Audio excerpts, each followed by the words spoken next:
So läuft der Motor. Es gibt ein Geräusch. Sehr wahrscheinlich ist der Riemen zu wechseln.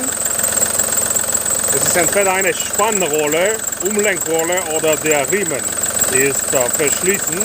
Das kann man testen mit Coca-Cola oder mit Wasser. Okay. Wenn das Geräusch weggeht, dann ist es der Riemen.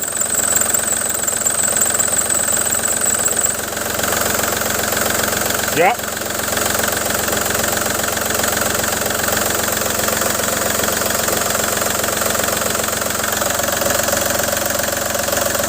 Genau. Die Spannrollen sind in Ordnung. Ich soll nur den Riemen wechseln und ja, das ist alles.